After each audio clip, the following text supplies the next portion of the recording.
তুমি কি পাপ করেছো, কি অন্যায় করেছো?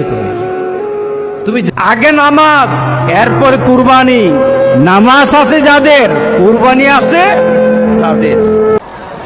সর্বশেষ যে ব্যক্তি জাহান্নাম থেকে মুক্তি লাভ করবে, শেষের দশকে মার্কেটে ঈদের শপিং করতে যায় না। ঈদের খুশি আছে, ঈদের আনন্দ আছে, ঈদে ভালো পোশাক পরবো, সব ঠিক আছে। এই খুশি কাদের জন্য?